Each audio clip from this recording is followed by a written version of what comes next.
What's up, you guys? Sean Ross Sapp. It is October 8th, 2021. Your Fightful post-show review for WWE SmackDown and AEW Rampage. Bit of a programming note. Next Wednesday, no post-Dynamite show because instead, it'll be Saturday night. And this Saturday in general, we got a ton of stuff for you. We got the Grapsity podcast, noon Eastern. You're going to want to check that out. And then we've got dueling podcasts. We got to watch along for the Fury Wilder fight, which honestly, it'll probably start after Kate and Denise team up to review Impact Knockouts Knockdown. Make sure you guys check that out. But we got Kate Hensler here. Kate, how you doing? I am doing well. I'm excited to be here. I'm excited to tune into Grapsity after everything that happened this week and find out their thoughts on some of the stuff that happened with Tessa Blanchard and the whatnot. So that has been already an awesome addition. So I can't wait to see what they have to say and to, I don't know, shut up and listen for a minute as a white girl. So... Well, if you guys want to see much more of Kate Hensler, Tuesday night, she and Alex did 2 hours and 40 minutes. So a little behind the scenes news. Almost every podcast you see on Fightful, I personally upload audio for. So I have to wait until they're done, download them, and put it up. So it's like, I don't know, 1:30 in the morning or something, and I'm logging on. I'm like, why isn't this show able to be downloaded? And I look, and they're still live on the air. And you know what? I sent them a message, and I was like, hey, guys, maybe 90, 100 minutes. And then I looked at the super chats, and I looked at the viewership, and I said, you know what? I don't give a damn. You all can hang out here for 3 or 4 hours if you want. So apparently Tuesday nights, after people get all ramped up with Tony D'Angelo, they're ready to party, and they're ready to party for like 2 or 3 hours. Dude, I was like very excited because when podcasts go really long, I would say 87% of the time it's my fault and I talk a lot. This is on Alex. Like the amount of time that is spent of just people being like, I want you to talk in this voice as this person doing this thing. I was like, oh my gosh, it's not my fault. That's so rare. Hey, if we're making money, and I mean, you make more money when you do podcasts long. There you go.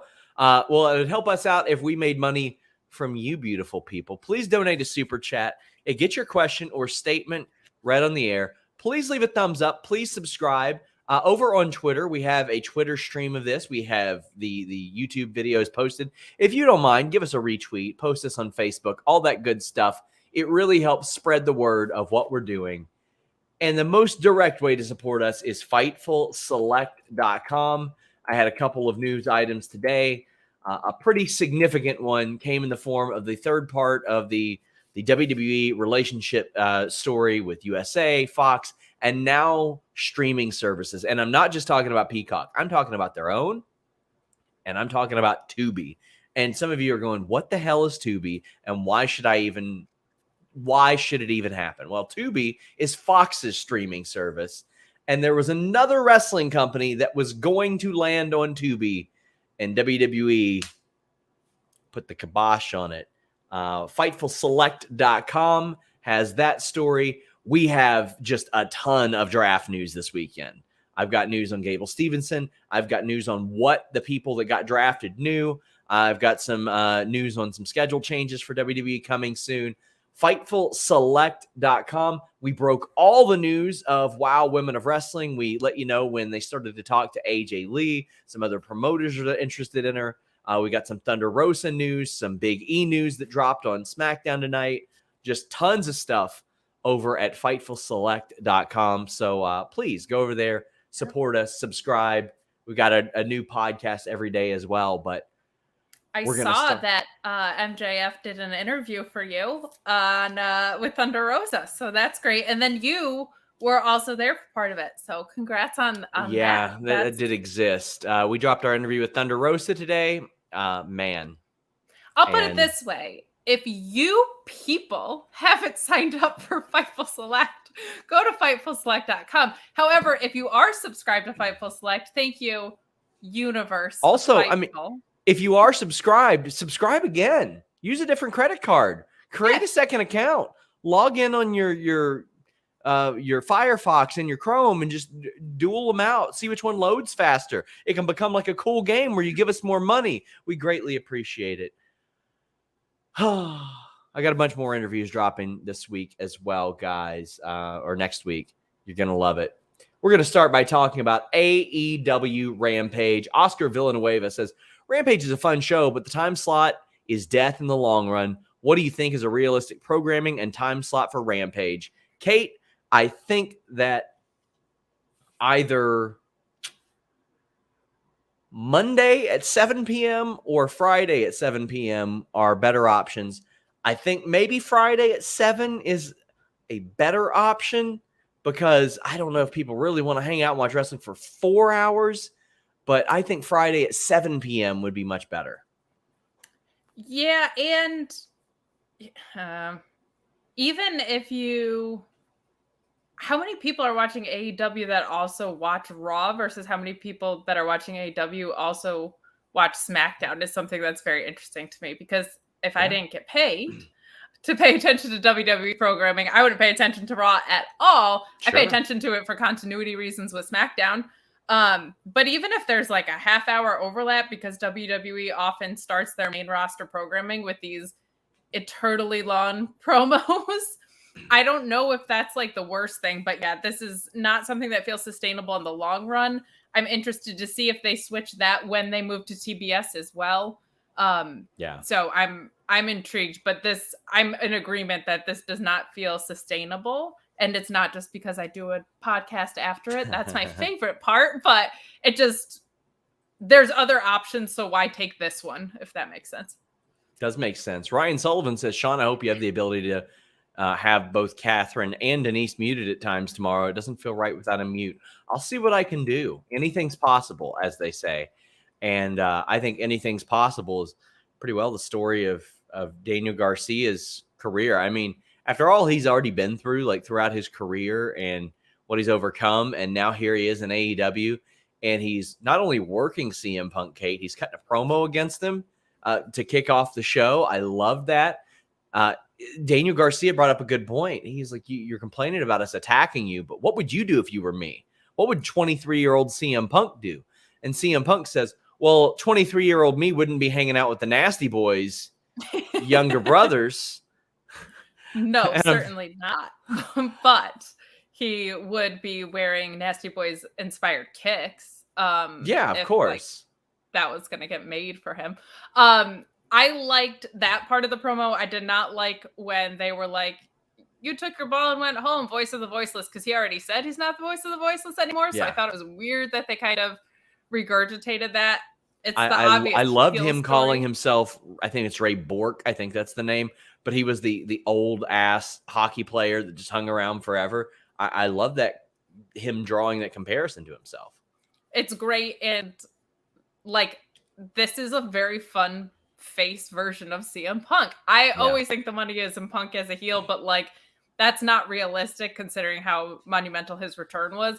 This has been a really good run, and I think it's because it feels authentic. Like, he seems genuinely happy to be there. I also like that we're getting him on Rampage and on Dynamite and on pay-per-views. Like, that's also very cool. So I'm with you. As far as the actual match went, man, I loved this match. I thought the value of CM Punk, he's my favorite wrestler, and Eddie Kingston's not far behind, and they do very similar things, and that every move that they make in the ring matters and has a purpose to it. There was a lot of that happened today with Daniel Garcia, and it also gave room for Daniel Garcia to be able to do what he does best, which is kind of just fucking wrestle. Yeah, like technically wrestle really, really well. One of my favorite spots was Daniel Garcia kicks out and his leg ends up like around CM Punk's like head, his shoulders, and he's trying to lock on something there. Don't know what, but it's like, why wouldn't he try? Why wouldn't he try? There's that element that so very few pro wrestlers have that Daniel Garcia has, and it is look like you're always trying to win the match no matter what. Like there are a lot that do get caught up in the entertainment, and that's okay. There's a performative aspect, but some of the really, really good ones It's just every move they make, it looks like they're trying to pin somebody's shoulders to the mat. For example, almost every wrestler you see, if they knock somebody down and that person lays there flat on their back, they're going to try to pin them. You might say, oh, really? After like a little elbow? Well, yeah, because the whole point is to get their shoulders on the mat. Doesn't matter if it's an elbow or a pile driver from 20 feet up. He's so good at always looking like he's trying to win. And 2.0 are the perfect complement for him. My God, they're so good together. They really are. And AEW seems to be good at smushing together people that don't necessarily make all that much sense. JD Drake does not feel like a wingman to me. Like, I always had him pegged as like an old school guy. Best Friends is like this totally weird mishmash that somehow works. I like that you're like, I can't put my finger on it, but this makes sense. This is another one of those situations. I really like 2.0. I'm excited that they're there. I feel like they fit in really quickly, really fast. And this opening match, I'm a Punk gal, but like the 3 matches that he's coming and given, he clearly is here to put over young talent, and he's playing the I'm a veteran card, which is good because when you use ring psychology as a storytelling device, if you're working with younger people, you can make every match feel very close. And then you can just outsmart them because you're smart, because you're the veteran. Like, to be able to lean into that so heavily, so early into what he's doing, it really makes you think, because one of these young kids is going to beat him at some point, right? So it's nice because it gives you that buy-in effect with the stories that they're telling so far with Punk. And Garcia, I have nothing but good things to say about him. He's just fantastic. And of course, the finish here was magical. It's CM Punk hitting a beautiful pile driver. And I mean, CM Punk is like the only guy to hit a straight up pile driver in WWE in like the last 20 years, probably. So, he was all too excited to make that happen. And then it did. And then he finished off Daniel Garcia with the Anaconda Vice. Beautiful. He effectively established 2 moves because he hasn't used a pile driver in a long time, obviously. And that could have finished Garcia. Sure. But he went to the Anaconda Vice. I thought that was a really smart way to do things. I did too. And just those little details of like keeping it locked in a little longer, even though he's a face. Like, to me, that was such like an exclamation point that he wasn't going to let this young kid out of it. Like, he was going to make sure it was locked in and make sure that was counted, make sure this match was over. Like, all of those details make pro wrestling so great. So yeah, what an opener. And I think Garcia like 21 years old, 22 years old. 23. Okay. So even in the baby crop, real young. So I think he has a super bright future, and I can't wait to see him and Brian American Dragon. Just call him Brian. Brian. There you go. Right. Or I said it's going to be a battle of the Daniels. You got Daniel Garcia and then Danielson. Like, let's rock and roll. So I think that match is going to be like a dream match I didn't know I needed across generations. How cool is that going to be? Yeah, I love the Pepsi twist as well, the hammerlock clothesline, using that, and he does it so well. Eloquent says, I love that every CM Punk match is a new strategy. Yes. So his work in WWE was good. It was good. Especially, I mean, like there was a real underrated era of WWE wrestling in like 2013. It's when they had really gotten the groove of those 3-hour Raws. You had the Shield there. You had the Wyatt family emerging. Like, they found a real in-ring groove in 2013. But Punk was working that WWE style. You're starting to see him switch it up and be that guy that did a lot of different things physically that made a lot of people like him and made him stand out. Cliff Beard says, since MJF, Darby, Jungle Boy, Sami are the current 4 pillars, who do you think are the next 4? Well, it depends. If you can't count Ricky Starks because of NWA, which I think you could, because he says he's homegrown AEW, I would say probably Starks, Garcia, and I think you probably put Britt in there. I think probably Britt and maybe Cargill, depending on how well she takes to wrestling. Based on her push, though, it really depends. But I think Britt's got to be in there. Britt, and I would maybe even throw Statlander in there too, depending on where she goes. But man, since she's come back, She has looked absolutely fantastic. Yeah. It's kind of tricky to say with those pillars, like if you're counting them as day one people or people that doesn't like. Eddie Kingston feels like a pillar, you know. I don't know, like, so I'm with you though. Britt is on definitely... a global scale, he is. I mean, a huge audience was exposed to him through AEW. I know he appeared on other. Somebody says Hook is all 4 pillars. That's Hook is all 4 pillars. Touche. Well done. Ashay says, loved MJF's interruptions during SRS's interviews. No, thank you. Cyclops says, no one is more homegrown than Hobbs. You know what? That's a good shout. That's a very good shout. Yes, but I've seen one really strong match out of him, and that was with Punk, I think. So it depends on how he develops from here, I would say. Probably Paul White is probably the first pillar I would throw in there. Let's just do that. Jake the Snake Roberts. We got Leo backstage with Dante Martin, and Jay Shell says, how far out do you think Dante is from a star push? I think he's a ways. I think he's going to work on his promos. He's got Leo Rush there to help him work promos, which is good. His brother's going to come back. They're going to do a tag run. He's got plenty of time, and there are a whole lot of people ahead of him. In the ring, he's going to keep doing amazing things. But Leo Rush is showing Matt Sydal that he's not a con man, and he's like, you know what? I'm going to get you a match with CM Punk. And Matt Sydal's like, if you can do that, I'll believe in you. I like that. It's like, why wouldn't he be in Matt Sydal's favor? If Leo could get him a match with Punk, which he did, why wouldn't he be? It's the first match they've had in 9 years. They had a WWE title match in Australia, first on TV in like 11 years. They first wrestled each other in 2004. A lot of history. We know Punk's going to win next week, but I can't wait for this match, and I love the promo.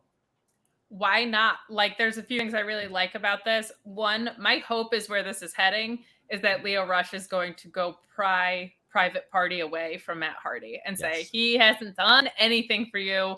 And look at what an honest business guy I am. I got Sydal a match with Punk. I got X, Y, and Z unfolding over the next couple weeks. And that's where it eventually heads. I would love that because Hardy Family Office constantly loses and it's not working. It's just a bunch of people. So I think that would be a great story to tell. So I really liked that.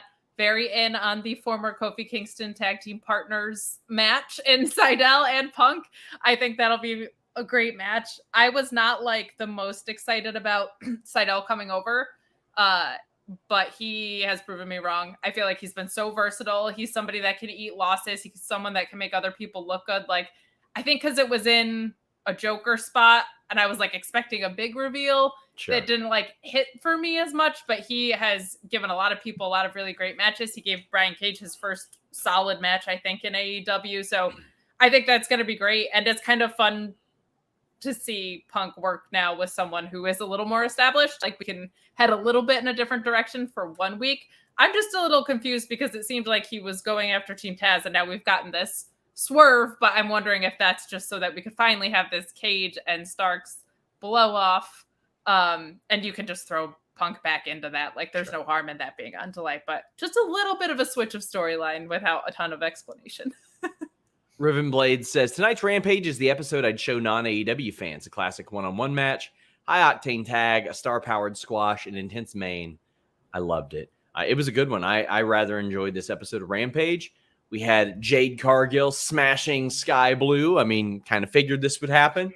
But Jade Cargill getting that push. I think she's headed towards the TBS title. I thought this was fine. It is what it is. It's a Jade Cargill squash match.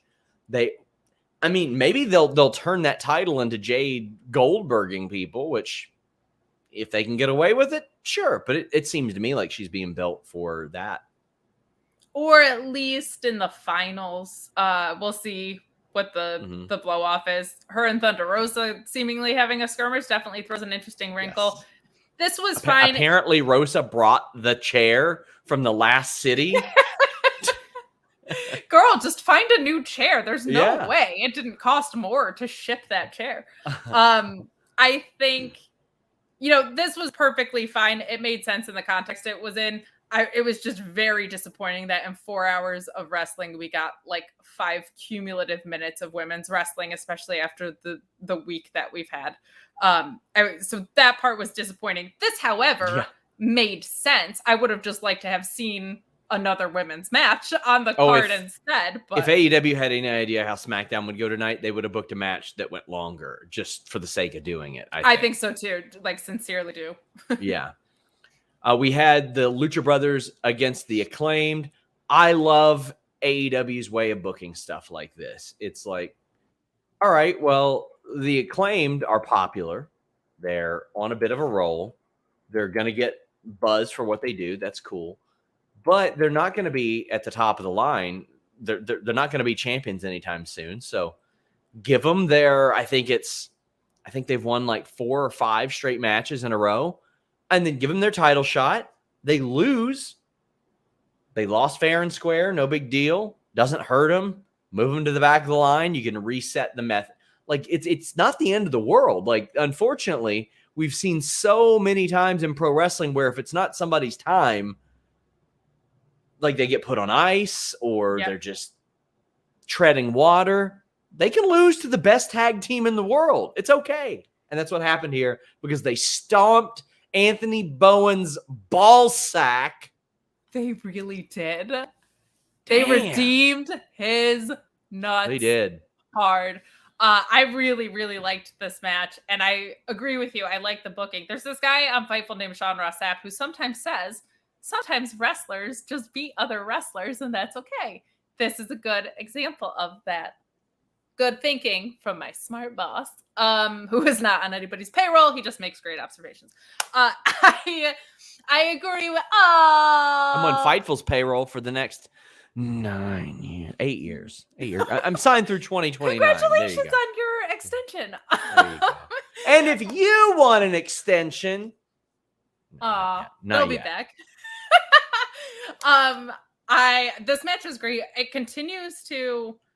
The only thing that I have found got like sneaky reactions to me in AEW, like as far as pops or boos, has been the Lucha Brothers. I knew people liked them, but they get a huge pop, which I don't think I heard it in Chicago. Obviously, it was insane, and then live at Arthur Ashe when we were there. All out. There was a kick out in the middle of the match that specifically, like, it was one of the most. It was almost an out of body experience, and this stands out to me beyond Bryan and Cole. There was a kick out in the middle of the match, and anybody there will know exactly the one I'm talking about because a kick out about 10 minutes into the match got everybody on their feet and aggressively cheered for Lucha Brothers. Wow! Like people were pointing at the ring. Shaking their fists. It was incredible. It was so special. So special. And I'm good with them getting the win. I mean, cool. Yeah, of course. They're the best tag team in the world. They beat the Acclaimed, another a popular team. It's a world tag title match on a Friday night. And then you know what? This is just, it's why you build teams up on Dark. And so help me God, if I see one more dork on there saying, so they're just padding records on Dark. That's what they're doing. Yeah, bro, it's fake. They can do that.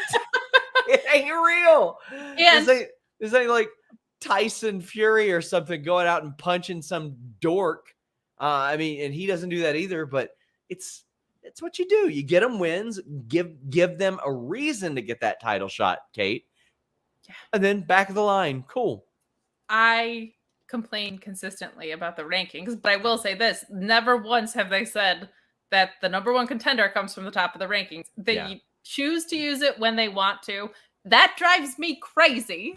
But they don't break that rule because they've never said it. So they can do whatever they want. I don't give a damn about the rankings. As long as they've won a few matches in a row, that's all I need. That's all I really need.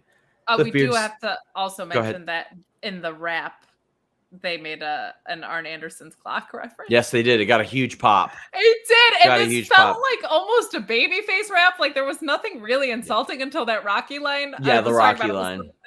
But I was like, you have to get the Arn Anderson line in. I don't care that it's not heelish. That rules.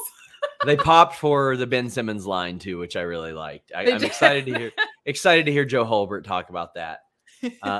Cliff Beard says, Thunder Chairwoman Rosa, indeed. Get your super chats in, guys. We are heading towards the main event of Rampage. But Dr. Six Fingers Esquire said, did they announce a number one contender title tourney? Did they announce a number one contender tourney for a title shot at Full Gear? Are we getting Hangman Omega on cable? Will it be the 27th? Everything humps. No. What they announced was next week. No, you can't just place by that last sentence. You created this, Sean Ross. No. World title eliminator tourney starts next week on Rampage. The finals are at Full Gear. Yes, it will hump. So next week on Rampage, we have Punk and Seidel, Ruby versus the Bunny, Inner Circle versus Men of the Year, and Junior Dos Santos. Dynamite the next night is live. Dante Martin, Malachi Black, Lucha Brothers versus Andrade's mystery team. A mystery masked team, it said. Why did I pop at that? It's like a masked team. And I'm like, who cares? Why do they have to be masked if they're already a mystery? Like Carmella. Oh God, it's Carmella. And listen, she's way hotter than Rey Fenix. First of all, how dare you about Rey Fenix? Okay, we don't know what he looks like under his mask. We know what Carmella looks like under her AC Moore Michaels. I know what Rey Fenix looks like under his mask. All right, well, you're an insider. Daniel, we got Danielson versus Bobby Fish. Hell yes, so much hell yes. I hope that the pace has stepped up a little bit from the Sami match, but I'm not confident in that because this is the kind of match that Brian American Dragonson does. He loves the methodical match, and that's what he did outside of WWE. Yeah. But it's stacked. Cliff Beard says world title eliminator finals of the pay-per-view should be Cole versus Bryan. Throwing guys like Eddie and Hardy in it as well. I'm confident in what they're going to do. I'm very confident in what they're going to do because they've given me not much of a reason to doubt it. Mikey T MMA says Kate's a rock star and SRS is very tall. I found myself watching SmackDown as a lead into Rampage here lately. Can we correlate any of WWE's success on Friday nights to AEW doing 500 to 6,000 K a week right after? Well, I mean, I really enjoy Rampage usually. Kate is a rock star. I think WWE and SmackDown are standing on their own, Kate. I mean, even though we're gonna go off on it here in a bit, I'm hearing from sources that you are also very tall. So everything in that super chat is true. It's very true. But I mean, SmackDown's the number one most viewed wrestling show in the world.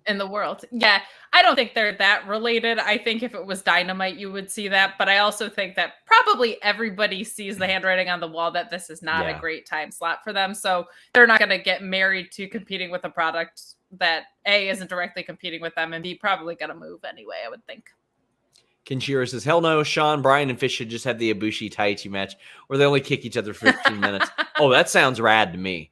That sounds amazing to me. I love that.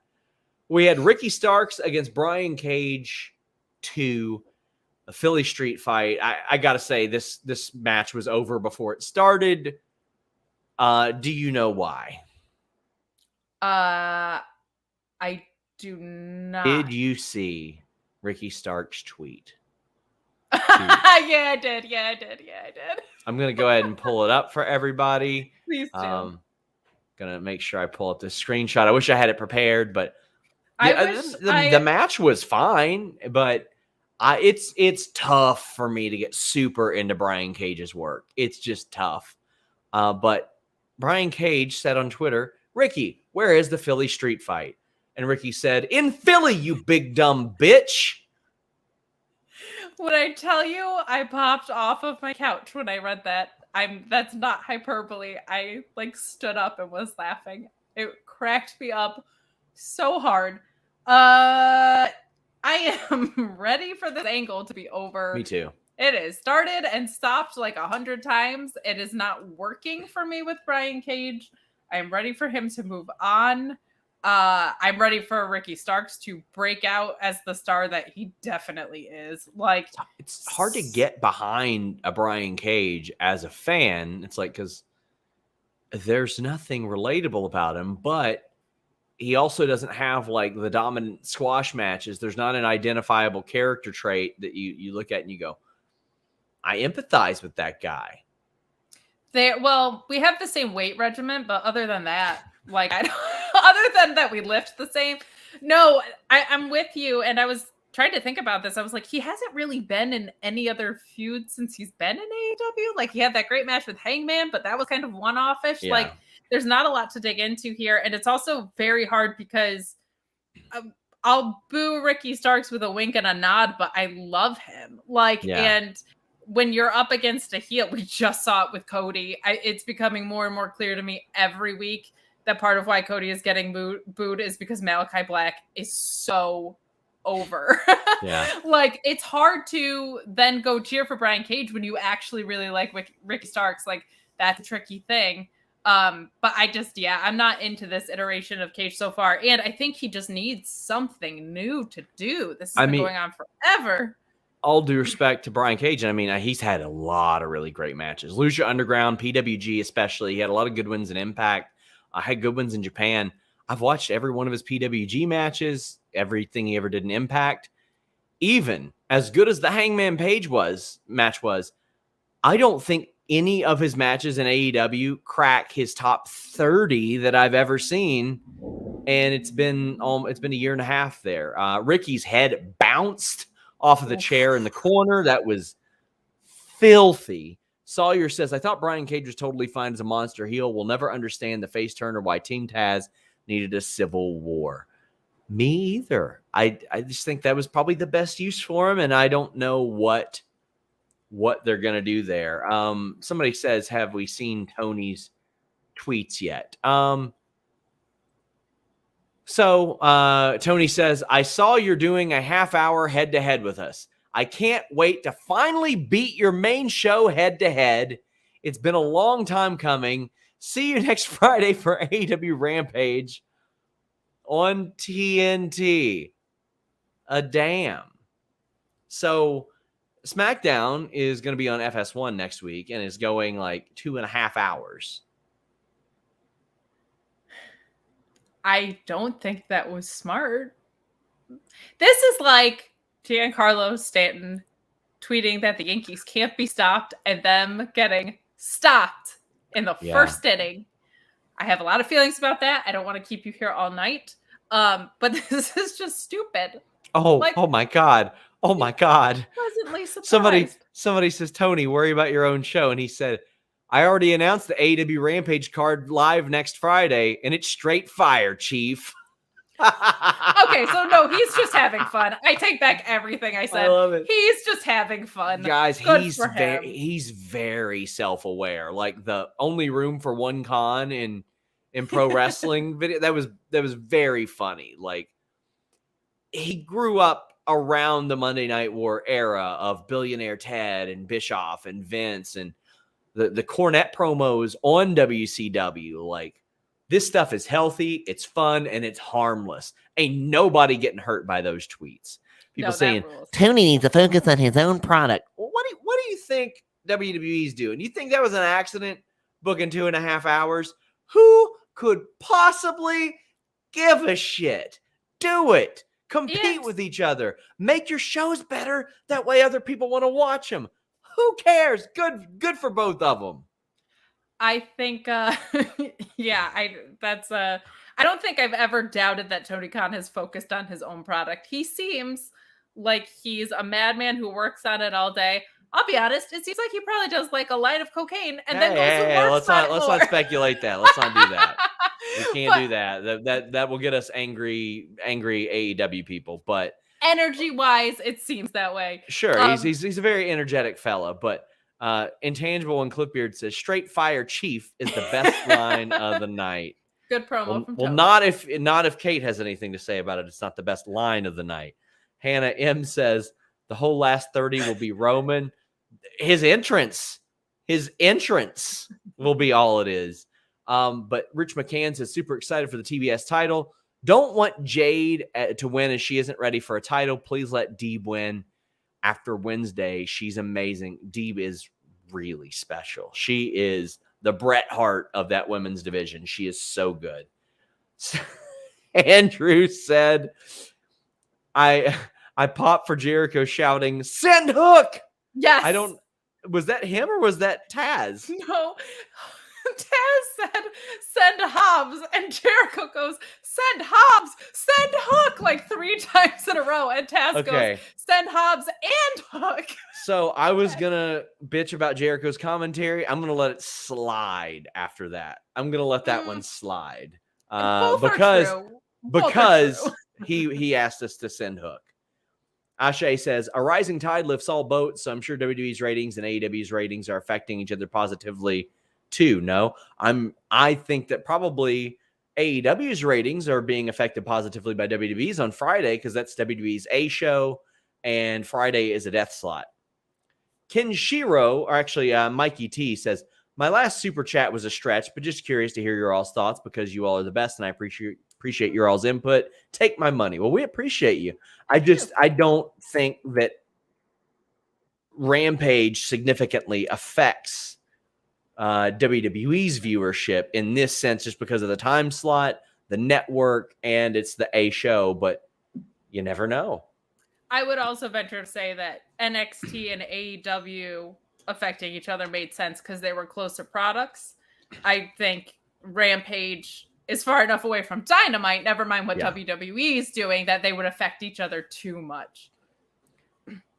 Well, it's time to talk about the blue brand, the one that everybody's been looking for, the one that gets you really excited, pumped up, amped up, and a hard, erect penis. It's BlueChew.com and the code Fightful.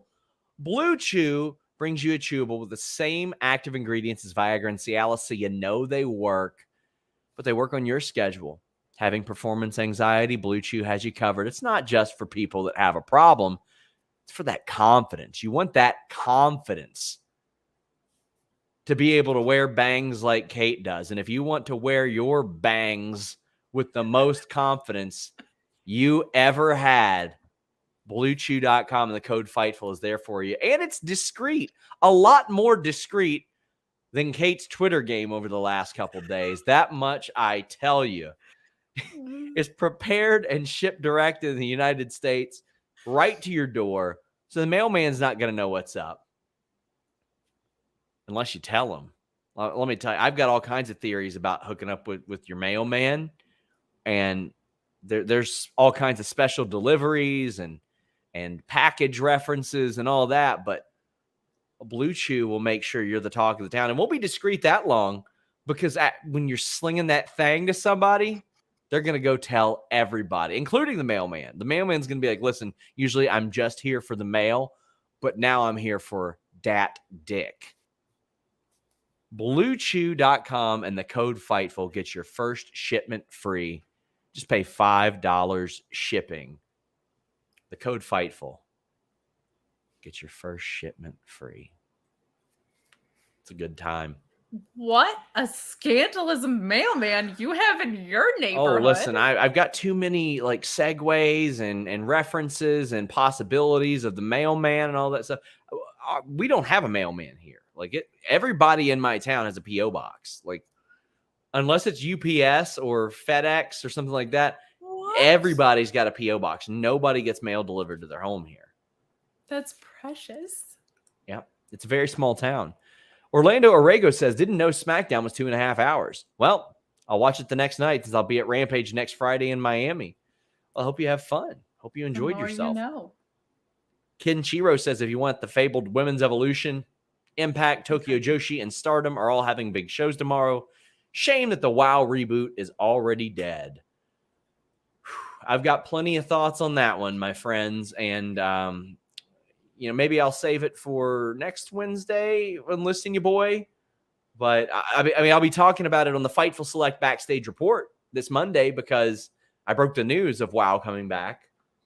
But I got some thoughts on that and that method, and I don't think it's going to work. Orlando says, Kate is a great model for that product. She is. She is. Thank you. I Vanna Whited the shit out of your Blue Chew read. Valab says, Jericho is a hooker. Well played. Oh, my God. Can that please be a creative thing?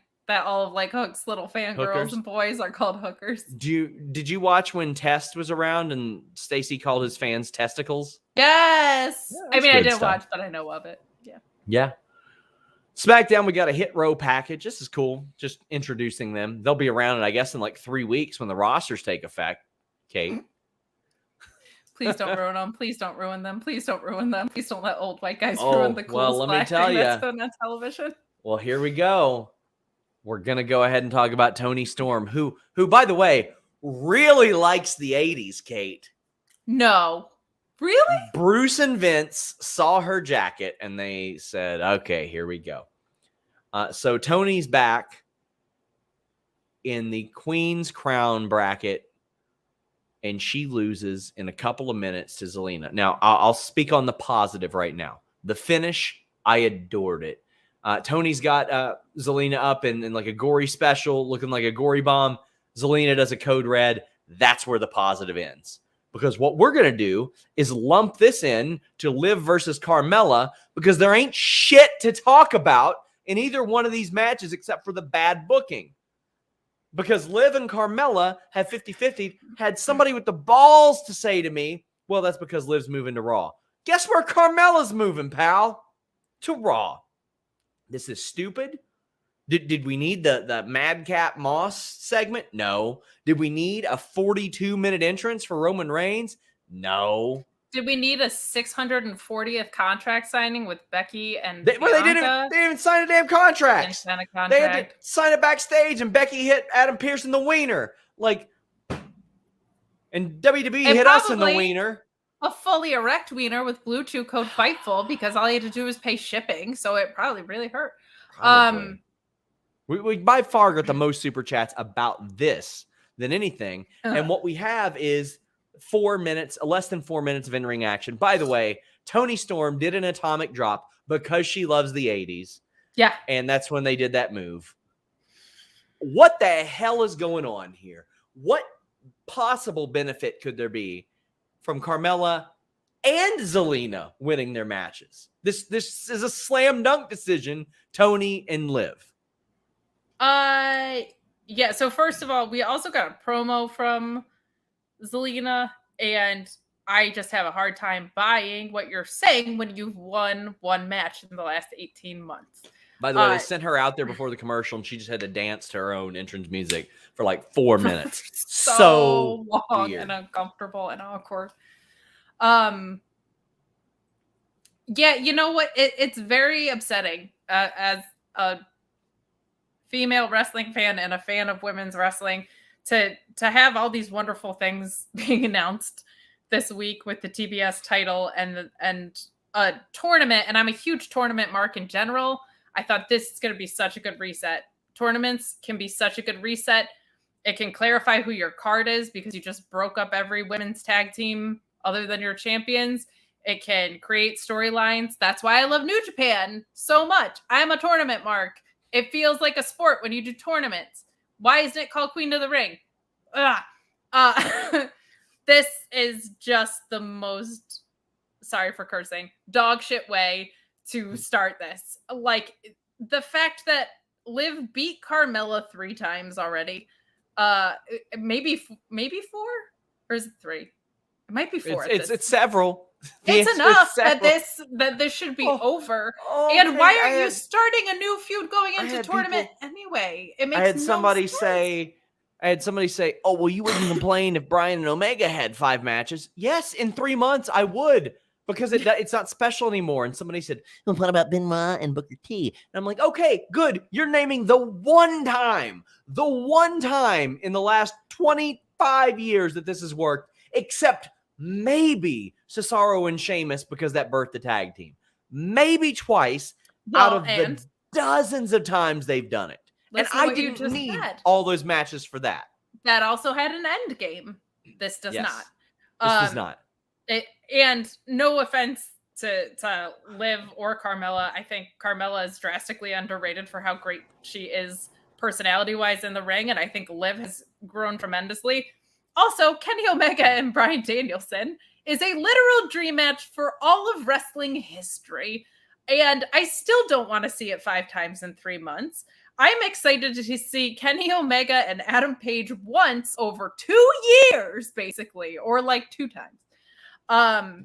It's so insulting to live as a performer and to fans, like all in one shot. I was actually almost impressed by how disrespectful they managed to beat a women's wrestling in just under 3 minutes. It's really insulting. But back to Zelina and Tony. Tony should have won this.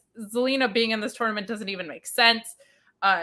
Shotzi and Tegan are not in this tournament, and they just split up as a tag team. They're not even going to face each other at any point in this. It just makes no sense to have a tournament to carry over old storylines in general, never mind ones that, my God, if they were horses, they would be glue by now, tired. Like, you have a tournament, you don't need any motivation to start a feud other than the fact that you're trying to win the title. Yes. It's the perfect reset button. It makes no sense. That's why all this stuff is supposed to be important. The title is supposed to be important. The crown is supposed to be important. When you make that stuff important, everything below it is more important because everybody is trying to position themselves to get there. And then when one person prevents somebody from getting there, that creates a conflict within. This shit ain't rocket science. No. It's not as hard as they make it. But what WWE likes to do is, oh, well, the quick loss means that somebody's protected. No, the quick loss makes somebody look like a chump. It makes them look bad. And not tournament worthy. It's stupid. Zelina lost to all. Toni Storm has had 1 victory and wrestled twice since she's been on the main roster. And now she looks like an idiot. And guess what? Zelina ain't winning this thing. She's probably going to lose next round. So that makes no sense. Carmella ain't winning this thing either, I don't think. And so to have her beat Liv when she couldn't, but now because she wears a mask with fabric from Joanne's fabric to protect her face, all of a sudden she can win. And Liv Morgan is an idiot, it turns out. So just despicable and insulting. And a week that should be very exciting for women's wrestling fans. This has not been because of this tournament and several other things that have unfolded, which is very upsetting. It really did the same thing that when they announced all those NXT releases in the middle of the episode, I couldn't really focus anymore. Like when Liv lost, I was kind of out of it. And then they followed it up with Madcap Moss beating Kevin Owens up. I was checked out. It was bad. They had Adam Cole in Vince's office giving him pitches, and he walks out to hear, hey, by the way, that guy that you just teamed with for like several years, he's fired. He's fired, by the way. Bunch of super chats about this. Aaron World Order says, I think Shayna wins the Queen's Crown tournament. Lord, I hope so. But you know what? She's facing Dana Brooke. Dana Brooke, who she just freaking crushed. Andrew says that Liv got bangs because Kate has bangs. We can all get bangs when you use BlueChew.com. She did, though. Dante says, remember Toni Storm versus Kairi Sane? Neither does WWE, apparently. I feel bad for her and Liv, who has never been given a chance to shine. I believe there's more to all this than what is on the surface. I'm working on trying to find out more. It's just what an embarrassing booking situation. And Bezos says, I want to know who they think wants to see Mella versus Zelina. Who could want to? I mean, no offense to either. 14-year-olds with hormones. No, never mind. I mean, all due respect to both of those women. But it's not even their fault either. And yeah, it's not their fault, but Jesus, man. I don't get it. I just don't understand. Evan Wright says, Dana Brooke getting that win back, brother, as if they do that, I will flip out on the post show.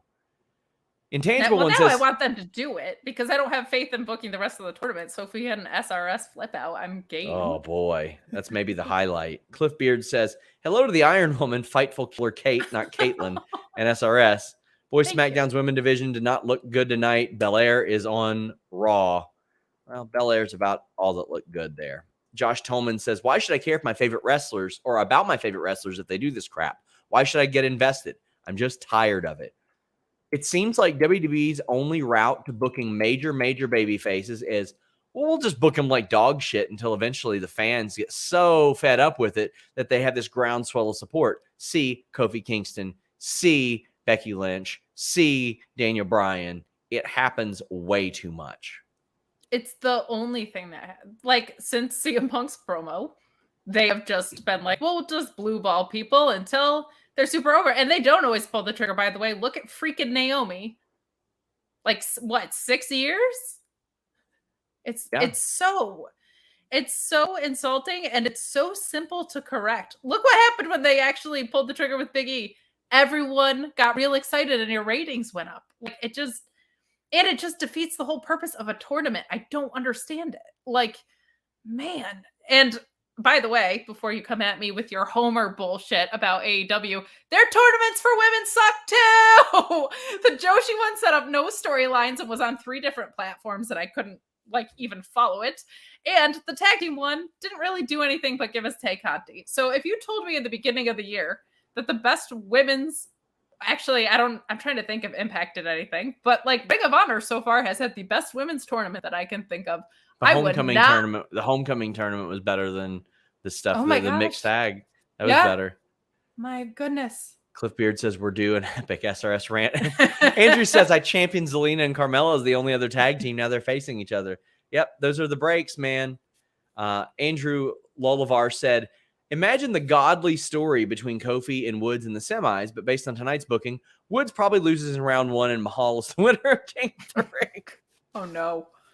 They love to do alarmingly possible. They love to do these things in Saudi that don't mean anything. Greatest Royal Rumble didn't mean anything. No. The Shane McMahon tournament didn't mean anything. The world's best tag team didn't mean anything there. Nope. Shauna says, do you think Carmella and Zelina is winning is a setup squash for Shayna or Doudrop at Sands at time? Shayna could have squashed Tony or Liv if they got a strong run to the finals. It's okay. Sometimes, like I said, good wrestlers beat other good wrestlers, but WWE just doesn't do that. I don't know what the deal is. They've been doing this all over the place. Stop booking people that both need wins against each other. It drives me crazy. You can book anything in the world. You write the shows. You decide who wins and loses. Zelina and Tony both needed wins. And by the way, I normally love Pat McAfee. His dad jokes about Tony Storm's 80s gear made me want to jump off a bridge. Like, this 80s thing with Tony is not meant to be a comedy gimmick. What are you doing? Eloquent says, hey, I like the AEW women's tourney. I'm glad. I like it when people like stuff. It didn't accomplish the thing that a tournament should set up, which is other storylines, clarifying who's important in your division. And by the way, Ryo Mizunami is not like on the roster and was there for like 2 weeks. So it, to me, was a failure, but some of the matches were really good. There you go. Jay Shell says, tiring episode of SmackDown. Looking forward to the Queen of the Ring, but they killed that. My teacher's assistant textbook is more interesting than the show. Is Drew McIntyre your teacher? Oh, man. I admire the teachers' assistants of the world, making things easier for our great teachers. Anthony Velasquez says, hope Rampage was good. Haven't watched it yet, but SmackDown was giving no time to their women's matches. 2 that went a combined 4 or 5 minutes. It was a sad state of affair, Anthony. It was rough. They got to do better. But I had women on the roster that feared this was going to happen about 6 months ago. They feared this would happen. They were right. Orlando Arrego says, any word on WWE superstars who don't want to go to Sands of Time? Yes, I have heard of several. I'm not going to report them because, I mean, I've heard about them, but I don't, want to cause any issues there. But there's several. I'll work to get that whenever I can, as effectively as I can, and be able to report it without causing any stir there. I mean, that's quite frankly, that's serious business. If they don't want to go there and then they end up having to go there, and there's some people that might not feel in a wonderfully safe position as a result of that. You know what I mean? Not to mention, there's people are going to read into it what they choose to read into it. And now there's also a global pandemic on top of moral issues. And I think it would make sense to not want to put people in the position of I wonder what they really are scared of, or what, that's rough. So yeah. We had a Mace interview. He was fine. Yeah. He's all right. Sure. That's really it. It was his introduction. Cool. Even though I'm told that the rosters don't take effect for 2 more weeks, there's when Mace. Convenient. There's Mace. Brock Lesnar is back next week. That's cool.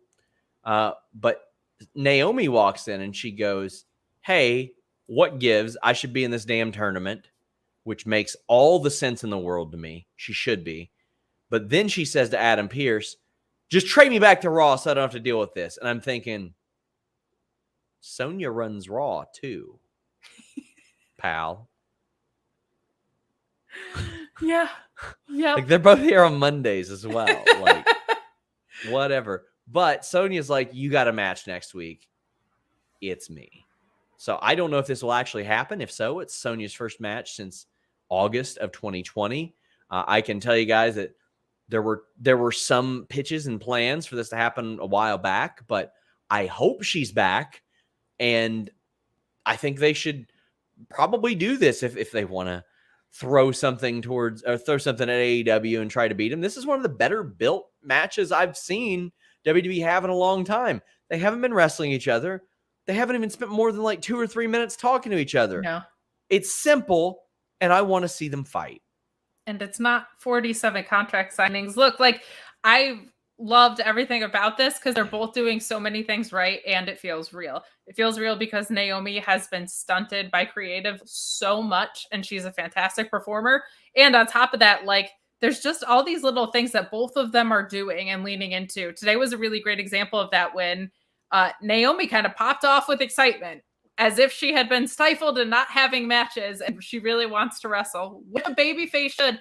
And Sonya like was kind of caught off guard by that in a really great way. And I'm like, you're that excited to face me? Like this very slight arrogance and surprise on her face was really great storytelling. I really liked the build of this, and I hope this match happens. Oh, it's going to go to a count out, a DQ, or a no contest, or it won't even get started. Yeah, in 90 seconds, it'll definitely be a double count out.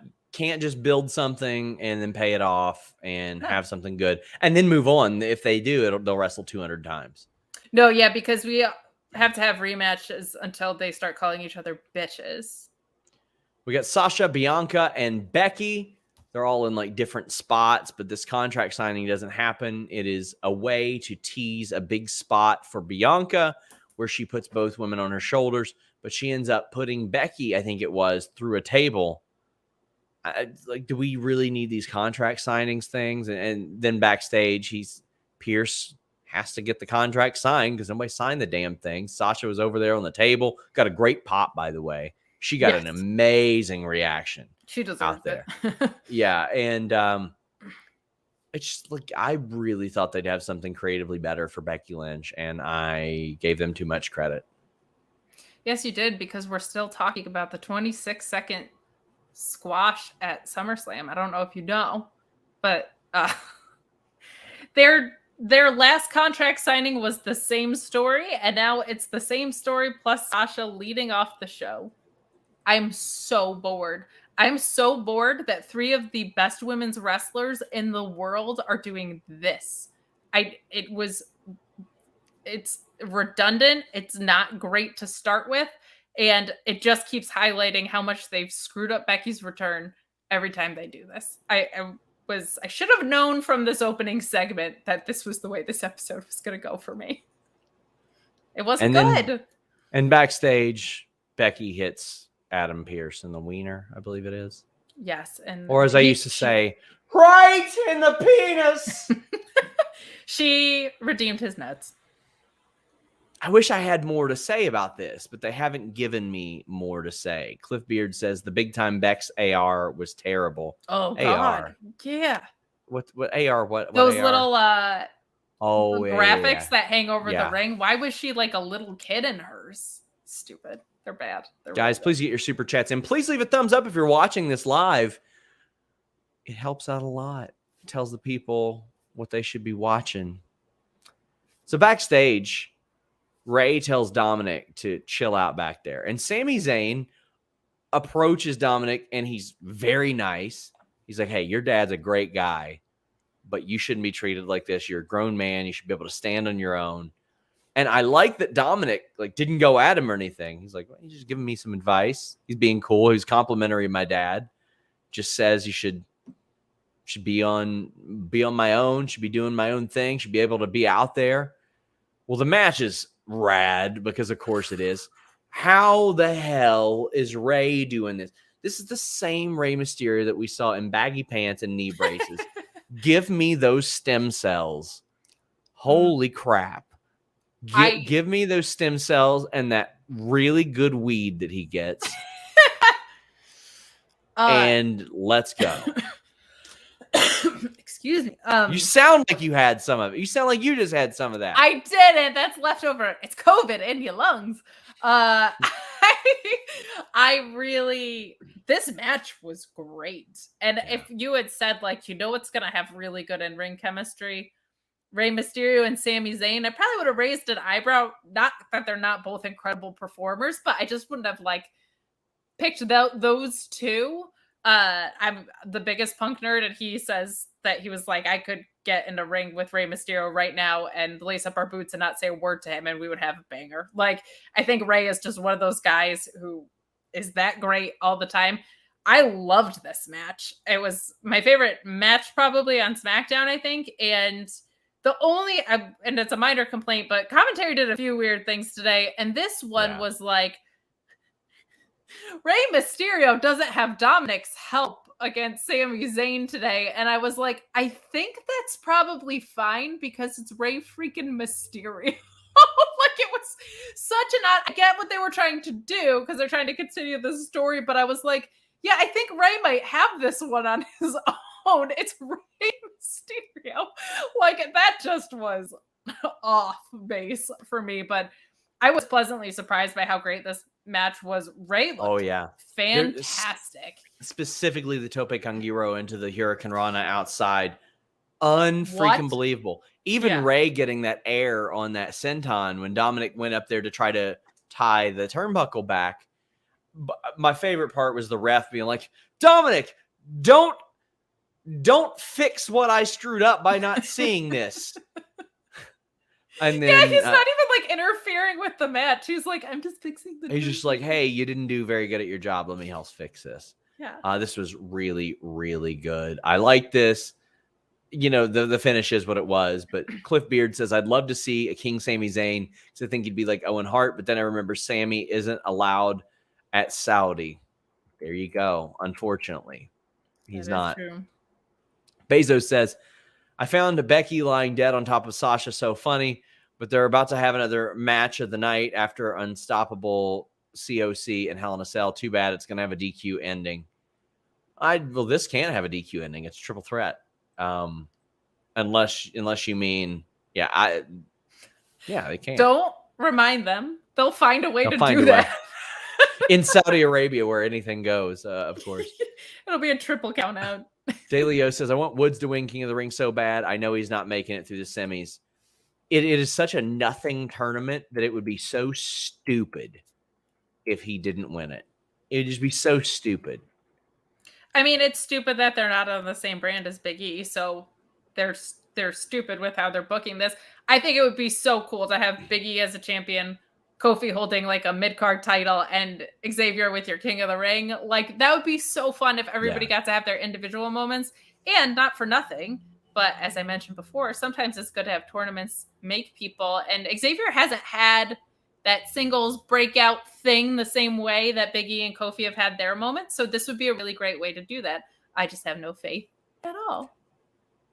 J. Shell Nicole says, did you see Chad Gable's tweet about King of the Ring? So a while back, he had tweeted, my chance at redemption, it's written in the stars, King Gable. He was the finalist a couple years ago. Tonight, he tweeted, whoops, never mind.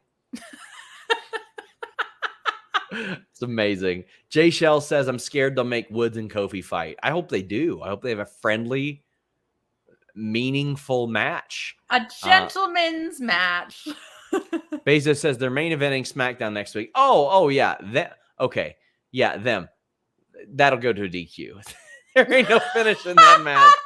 Hell no, there ain't no finish in that. No, that's not happening. There's not. Yeah, Sasha versus Becky next week. That's a DQ. Yeah, you all are right. I thought you meant the triple threat.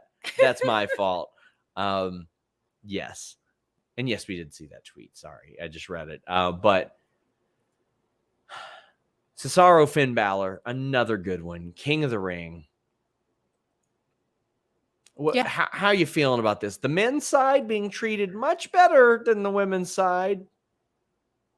Again, two guys who should have wins facing each other is stupid.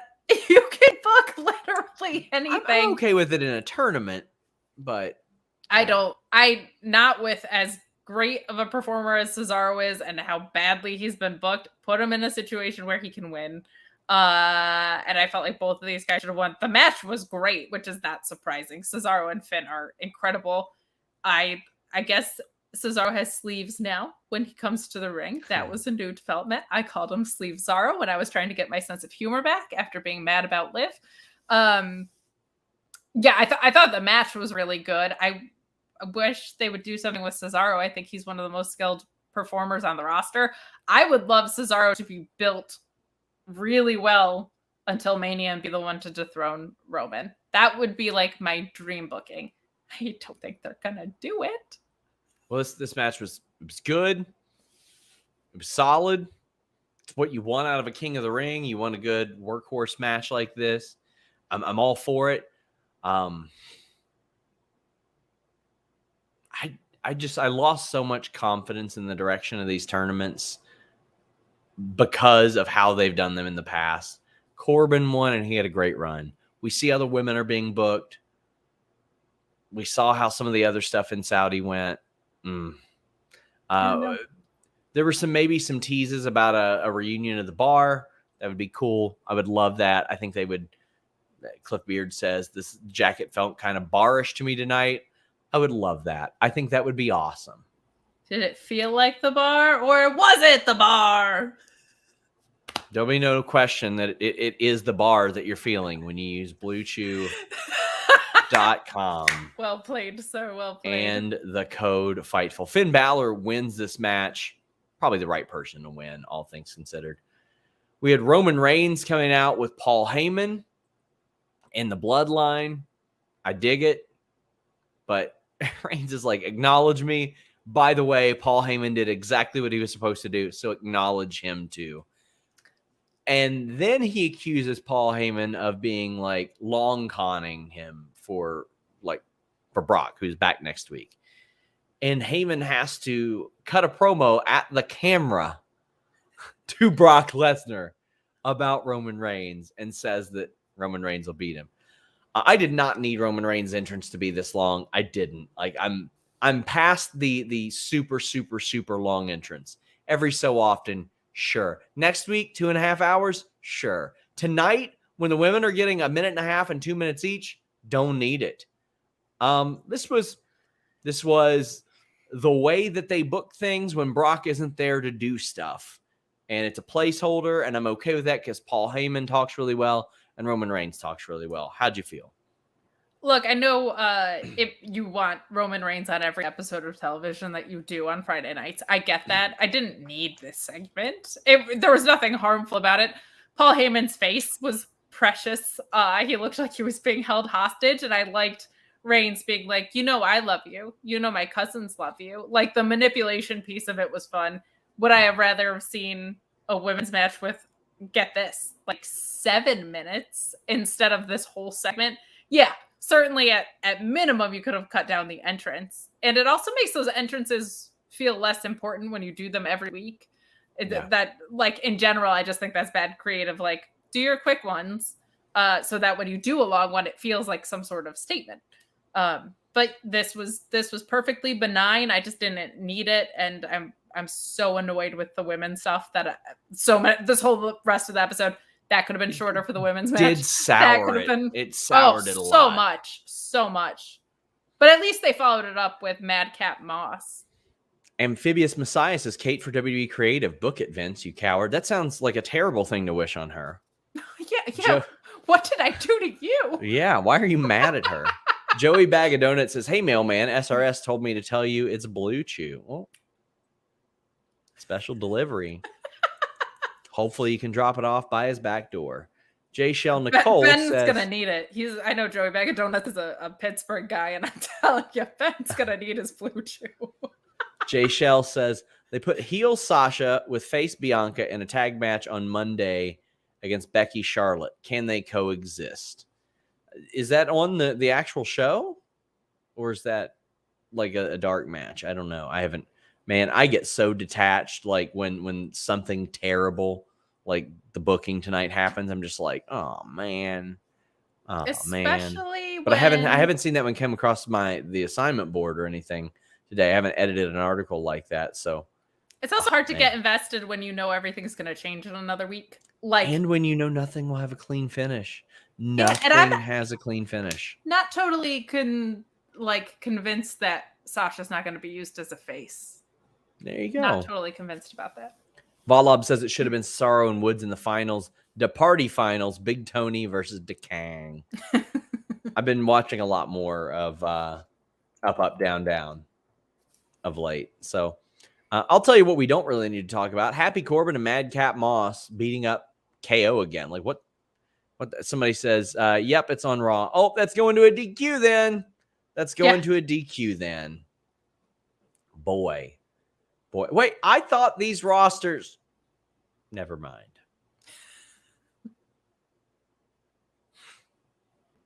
I hate everything. I don't hate everything. That's wrong. There's a lot of things that I have complaints about in WWE land right now. Why even tell us? Why keep fucking telling us, pardon my language, that these take place or these take effect in a few weeks? Just say, what the hell for 3 weeks? These are the people you're going to get to see. Or just do the draft. Super show, man. Just do the draft later. Just do You know what? I'd rather cover terrible wrestling than anything else. It's just goddamn make it make sense, please. There's nothing to talk about. Happy Corbin, Madcap. We've seen this before. We know what this is. Cool. Whatever. Tony, if you're listening, please save Kevin. Oh, Tony's begging to go up against a Madcap Moss segment next week. Matt Reichel says one of the best booked things in the show is on WWE is Rollins versus Edge Hell in a Cell. It's October, so there has to be a Hell in a Cell match. Well, buddy, there was a pay-per-view full of them once upon a time. Well, we got Seth Rollins. He's calling Edge out. Edge does not come out for a while. Then he's driving up after Rollins attacks his family, complains about that, or says that he's not the man that he needs to be for his family. They'd be ashamed of him. Edge comes out and attacks, throws him into Pat McAfee, who is tripping off shrooms and all kinds of stuff. I don't know what the hell's going on with him. All kinds of crazy stuff happening. Everybody's doing drugs apparently in wrestling today. That's just the deal. So good for him. But then Edge says there's only one way to settle this. Hell in a Cell. I'm sure the match will be good. I'm pretty sure Rollins is getting PTSD. He's like, no. Because his last Hell in a Cell match, his only one. Or no, he had one against he's had them against Moxley and Owens. And I feel like maybe another one. But Edge only had one. But Rollins' last one was at 2019. The Fiend. But we had 3 of these in a week. 3 of them in a week. Or no, 4 of them in a week. Sorry. A couple months ago. So that kind of diminishes the value of them. How are you feeling about this? I think the match will be good. Mm-hmm. I don't understand the score that we're settling right now. So first of all, they edited last week's video package together. I actually really liked last week's segments, but I do have to give credit to Alex Pulowski because he pointed something out that was very evident in this, which was that at no point was Beth Phoenix and their children's lives in danger. He went in there and was eating apples and criticizing artwork. So it was a very dramatic package today, and that was all I could think about. So thank you, Alex, for ruining that for me. I mean that in a real way. Thank you sincerely.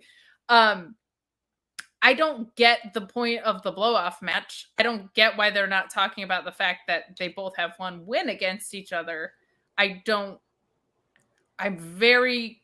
feel like there's a lot of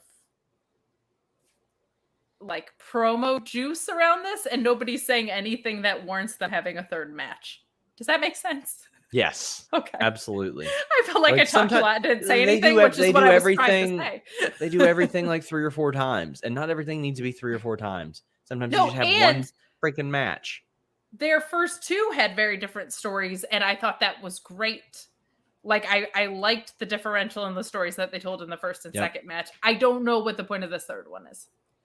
They did, in fact, announce Bianca, Sasha, Charlotte, Becky for Raw. That was during tonight's show, and when I was like, our site unfortunately glitched tonight. We got that fixed, though, guys. Apologies for the inconvenience, but yeah, that one came across a little bit late to me.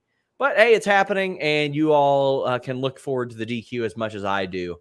But what you can look forward to tomorrow is Grapsity Pod at noon Eastern. Then tomorrow night, you got Knockouts Knockdown, Kate, Denise reviewing that show. Then we got Deontay Wilder versus Tyson Fury 3. We're doing a Fightful Fight Night watch along. Kate, tell the people where they can find you. They can find me hanging out with Denise tomorrow. They can find me at Kate on Deck IC on Twitter. You can catch me every Tuesdays, just going bananas, I guess, now with Alex Pulaski after NXT 2.0. Racking up those billable hours. I am making that money by mostly just sitting back and laughing at him doing impressions. What a dream life.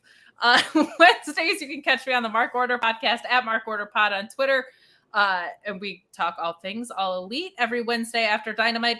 And then Fridays, right back here with my fellow skater, Sean Ross Sapp, doing what we do best over here. So Cliffbeard says, can't wait till this weekend to see the team up of Killer Kate, not Catalina, and Hollywood Salcedo.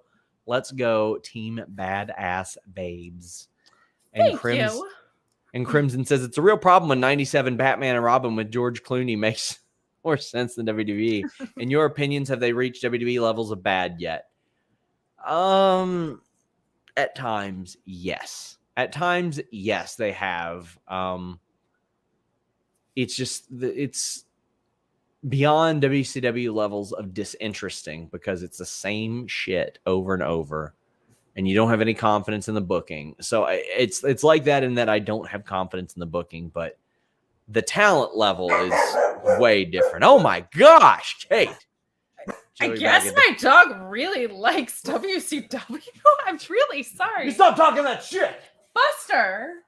Look, Joey Bag of Donuts says Kate's New York accent is the best. We're getting out of here. We're out of time. We gotta go. Kate's gotta save her dog. Oh my gosh. Buster, Hensler. She's getting eaten by a dog. We gotta go.